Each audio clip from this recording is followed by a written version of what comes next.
पिछले पार्ट में हमने देखा था कि यांग काई जब ट्रेड मार्केट के अंदर अपने लिए यांग एट्रीब्यूट से रिलेटेड ट्रेजर ढूंढ रहा था, तभी उसकी मुलाकात मेयर से हुई थी। मेयर चाहती थी कि यांग काई उसके प्यार में पड़ जाए, जिससे बाद में वो उसे छोड़कर उसे रिग्रेट फील करा सके। लेकिन यांग का उसे भाव ही नहीं दे रहा था, बल्कि वो तो अपना मैजिक स्टोन लेकर सीधा वहाँ से लौट जाता है। ये देखते हुए मेयर भी अभी उसका पीछा कर रही थी, लेकिन वो जंगलों के बीच में आ चुका था। असल में यांग काई ने ये चीज पहले ही पहचान ली थी कि शायद कोई उसका पीछा कर रहा है, इसलिए वो उसे यहाँ लेकर आया। अभी यांग काई और मेयर दोनों ही छिप गए थे। बाद में इन्हें पता चलता है कि जो इनका पीछा कर रहा है वो असल में शाओ फेंग और उसका ही एक सीनियर जिसका नाम ताओ है, वो लोग पीछा कर रहे थे। वो असल में यांग काई से बदला लेना चाहते हैं पिछली बार की हार के लिए। अब इस पार्ट की स्टार्टिंग में मेयर यांग काई को समझा रही थी कि उसे इनसे लड़ना नहीं चाहिए, क्योंकि जो ताओ है वो बहुत ज्यादा पावरफुल है, उसकी ताकत शाओ फेंग से कहीं ज्यादा है, और वैसे भी ये दो लोग हैं,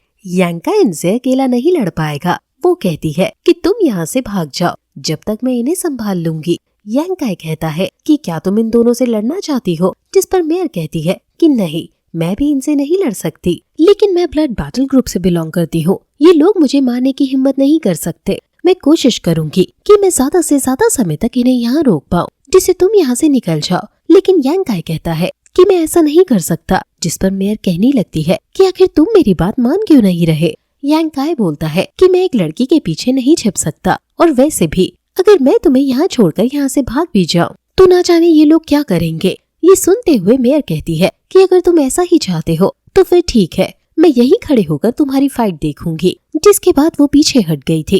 ये देखते हुए वहाँ शाओ फेंग कहने लगता है कि आपका बहुत बहुत शुक्रिया, मुझे पता था कि आप हमारे लिए इस चीज को और ज्यादा डिफिकल्ट नहीं करोगी। वैसे इसके बाद अब ताओ कहने लगा था कि यांग काई देखो, बाद में मुझे ब्लेम मत करना, क्योंकि मैं तुम्हारे रास्ते में नहीं आया हूँ, बल्कि तुमने ही मेरे जूनियर से फाइट की। इस चीज के लिए मुझे तुम्हें सजा देनी होगी। हालांकि यांग काई उससे कहता है कि अगर तुम सच में लड़ने के लिए आए हो तो फिर बातें क्यों कर रही हो। इतना कहते हुए यांग काई लड़ने के लिए तैयार हो गया था।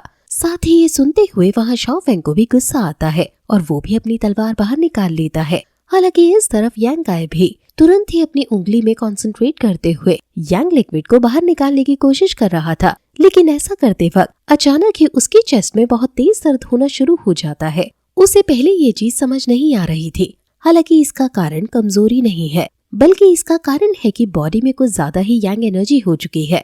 असल में जो स्टोन उसे मिला था उसे उसने सीधा अपने कपड़ों में रख लिया, लेकिन उस स्टोन से तब बहुत ही ज्यादा यांग एनर्जी निकल रही थी। यांग काई की कल्टीवेशन बहुत ही फास्ट हुई थी, इस वजह से उसकी बॉडी इस तरह से ट्रेन्ड हो चुकी है कि अगर यांग काई नॉर्मल कल्टीवेशन ना भी करे तो भी उसकी बॉडी धीरे धीरे एनर्जी को एब्जॉर्ब करती रहती है। उस स्टोन के अंदर से जो एनर्जी निकल रही थी वो यांग काई की बॉडी में एब्जॉर्ब होती गई, जिस वजह से यांग काई की बॉडी ने खुद ब खुद बहुत ज्यादा यांग लिक्विड के लिए सूटेबल एनर्जी एब्जॉर्ब कर ली। अभी यांग काई जैसे ही वापस से कंसंट्रेट करता है तो उसकी बॉडी में जो यांग लिक्विड था वो वापस से फॉर्म होना शुरू हो जाता है। यांग काई ये चीज देखकर थोड़ा खुश भी था और साथ ही थोड़ा हैरान भी। वो इस स्टोन को अपने हाथ में रखता है। अभी वो इस चीज को समझने की कोशिश कर रहा था कि तभी वहाँ ताओ को कुछ गड़बड़ महसूस होती है, इसलिए वो शाओ फेंग से कहता है कि हमें जो करना है वो जल्दी करना चाहिए। वैसे भी ये लड़का यहाँ खड़ा होकर टाइम पास ही कर रहा है। ये सुनने के बाद शाओ फेंग ने तुरंत ही यांग काई पर हमला करना शुरू कर दिया था। इसके बाद शाओ फेंग अब आगे बढ़ता है, लेकिन उसी दौरान ताओ जंप करते हुए यांग काई पर पंच करने की कोशिश करता है। मतलब वो दोनों ही साथ में मिलकर हमला कर रहे थे, लेकिन यांग काई ने अपने हाथ में यांग एनर्जी सर्कुलेट करते हुए ताओ के पंच को रोक लिया था, बल्कि यहाँ उसने ही उल्टा पंच करते हुए ताओ को दूर फेंक दिया था। ताओ पीछे आकर देखता है कि यांग काई ने जो उसके हाथ पर पंच मारा उसकी वजह से उसका पूरा हाथ जल चुका है। इस चीज से वो हैरान था, लेकिन वहाँ यांग काई के हाथ पर भी कुछ कट्स लग चुके थे। उसी दौरान शाओ फेंग आकर हमला कर देता है, लेकिन सही समय रहते यांग काई ने अपने दूसरे हाथ से उसकी तलवार को पकड़ लिया था। ये देखकर शाओ फेंग भी हैरान था, क्योंकि वो अपनी तलवार नहीं छुड़ा पा रहा था। लेकिन तभी वो ताओ को आवाज लगाते हुए कहता है कि यही सही मौका है, ब्रदर, इसके ऊपर दूसरी साइड से हमला कर दो। यांग काई अभी ताओ को देखने की कोशिश करता है, लेकिन ताओ आसपास कहीं नहीं था। ये असल में सिर्फ शाओ फेंग की चाल थी, क्योंकि वो अपनी तलवार की जो ब्लड है उससे अपनी तलवार को रिलीज करते हुए एक दूसरा चाकू निकाल लेता है, जो कि उसी तलवार से जुड़ा हुआ था, और इसे निकालते हुए उसने अचानक ही यांग काई पर हमला कर दिया था। वो चाकू सीधा यांग के पीठ में जाकर लगता है। हालांकि यहाँ जो उस चाकू के आगे की ब्लेड थी वो यांग को लगी थी, मतलब यांग इससे मर नहीं सकता, लेकिन फिर भी ये बहुत ही सीरियस चोट थी और अगर शाओ फेंग थोड़ा सा भी उस चाकू को आगे की तरफ कर देता तो यांग की जान चली जाएगी। लेकिन अचानक ही यांग की बॉडी से ब्लू डार्क एनर्जी रिलीज होना शुरू होती है। इस तरह की एनर्जी को यांग ने आज तक कल्टीवेट नहीं किया था, लेकिन ये एनर्जी असल में उस गोल्डन स्टोन की थी। उस एनर्जी के साथ साथ जो गोल्डन स्केलेटन की स्पिरिट है वो भी वहाँ बाहर आ जाती है। इस स्पिरिट को शाओ फेंग भी देख पा रहा था, इस वजह से वो बहुत ही ज्यादा डर जाता है और कहता है कि ये किस तरह की टेक्निक है। तभी वो गोल्डन स्केलेटन की स्पिरिट यांग के हाथ पर कंट्रोल करते हुए यांग के हाथ से उस यांग लिक्विड को बाहर निकालकर सीधा शाओ फेंग की तरफ थ्रो कर देती है।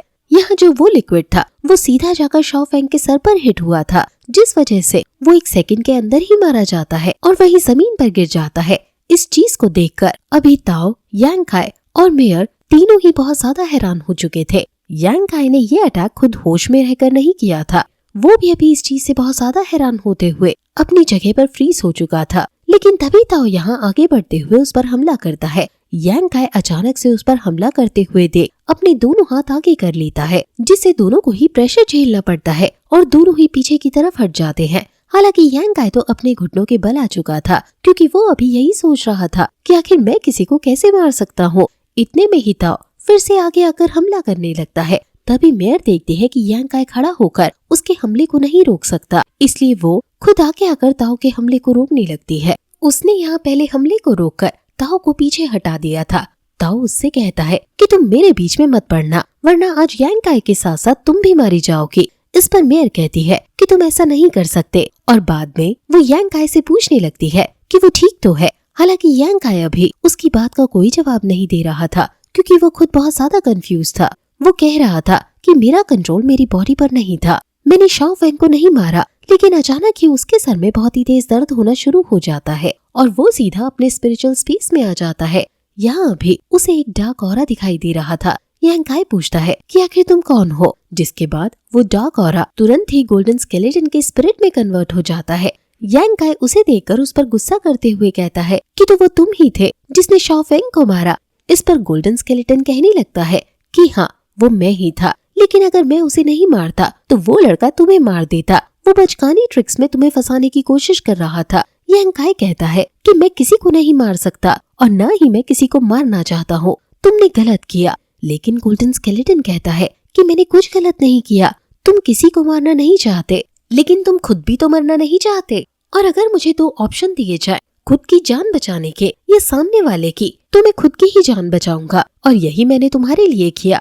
हालांकि यांग भी उसकी बात से एग्री नहीं कर रहा था, लेकिन तभी गोल्डन स्केलेटन कहने लगता है कि मैं तुम्हारा इंतजार करूंगा, हम ये बात बाद में भी कर सकते हैं, लेकिन मुझे नहीं लगता कि वो लड़की ज्यादा देर तक उस दूसरे लड़के को संभाल पाएगी। इस पर यांग कहता है कि आखिर तुम कहना क्या चाहते हो। तभी सीन चेंज होकर वापस यहाँ बाहर आता है। हम देखते हैं कि अभी मेयर ताओ से लड़ने की कोशिश कर रही थी, लेकिन ताओ ज्यादा ताकतवर है और साथ ही वो ज्यादा लेवल पर भी है। इस वजह से मेयर उसे नहीं हरा पा रही थी, इसलिए मेयर पीछे हटते हुए अपने घुटनों के बल आ जाती है। वो यांग से कहती है कि यांग तुम्हें क्या हुआ, तुम्हें जागना होगा, हम इसे नहीं हरा सकते, हमें किसी तरह से यहाँ से भाग कर निकलना चाहिए। लेकिन यांग अभी भी अपने स्पिरिचुअल स्पेस में था। अभी यहाँ मेयर की बातें सुनते हुए ताओ कहने लगता है कि तुम कितनी बेवकूफ हो, तुम्हें सच में लगता है कि तुम उस लड़के को लेकर यहाँ से भाग सकती हो?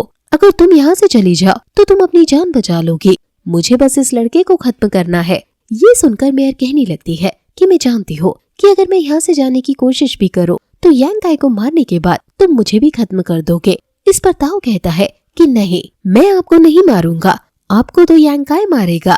वो अभी बता रहा था कि वो यांग और मेयर को खत्म करने के बाद क्या स्टोरी बनाएगा।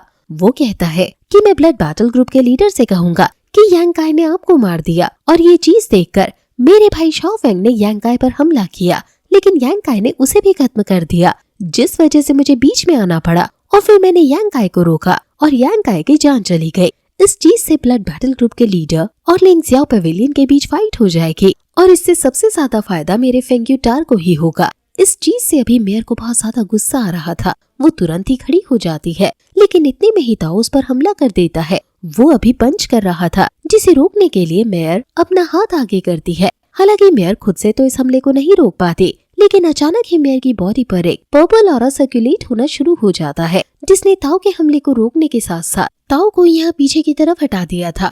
ये ऑरा असल में गोल्डन स्केलेटन का था, जो कि अभी यांग काई को अपना ऑरा प्रोवाइड कर रहा है, क्योंकि यांग काई को कुछ ज्यादा ही चोट लगी थी। साथ ही यांग काई ने अपना हाथ मेयर पर रखा, जिस वजह से ये ऑरा मेयर में भी ट्रांसफर हो गया। वैसे अब यांग काई अपना हाथ हटाते हुए कहता है कि सच में गोल्डन स्केलेटन कुछ ज्यादा ही ताकतवर है।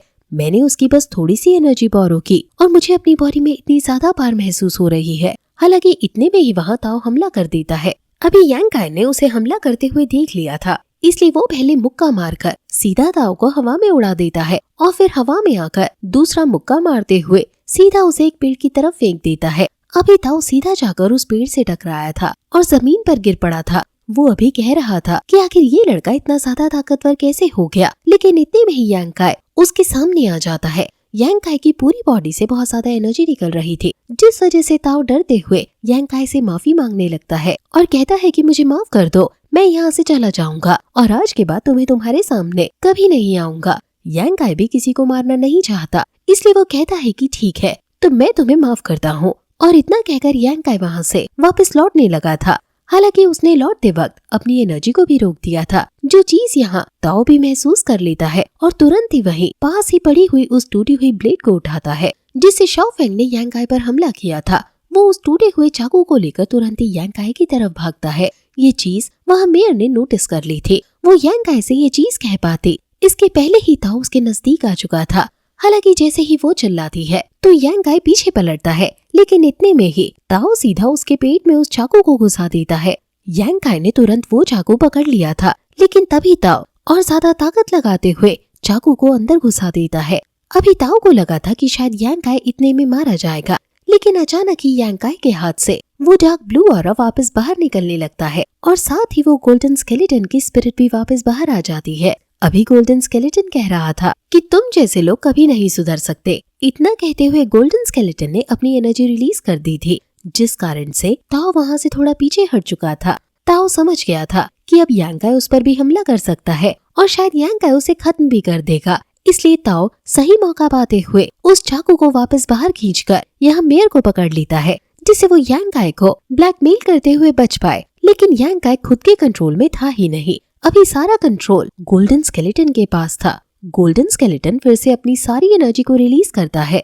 उसकी ये एनर्जी ज्यादा ही पावरफुल थी। इसके कारण ताओ, जिसने अभी मेयर को पकड़ रखा था, वो उसके साथ ही वहाँ से दूर फेंक जाता है और यही पास में एक बहुत बड़ी खाई थी। वो दोनों ही सीधा वहाँ से जाकर नीचे गिरने लगे थे। असल में इस जगह पर आने के लिए इसलिए सभी को मना किया जाता है क्योंकि यहाँ पर बहुत गहरी खाई है। अभी ताओ तो वहाँ से नीचे गिर चुका था, लेकिन जब मेयर वहाँ नीचे की तरफ जा रही थी तो यांग काई तुरंत ही खुद के कंट्रोल में आते हुए वहाँ मेयर की तरफ भागकर सही समय पर उसके हाथ को पकड़ लेता है और बाद में उसे वापस ऊपर खींच लेता है। यहाँ ऊपर आने के बाद यांग काई मेयर से पूछता है कि तुम ठीक तो हो, जिस पर मेयर कहती है कि वो ठीक है। लेकिन इतना सुनते ही यांग काई फिर से बेहोश हो चुका था। वो पहले भी खड़ा नहीं हो पाता, लेकिन मेयर की जान बचाने के लिए वो किसी तरह से होश में आया। अभी उसे बेहोश होता देख मेयर डर गई थी। लेकिन इसी के साथ ये पार्ट यहीं पर खत्म हो जाता है।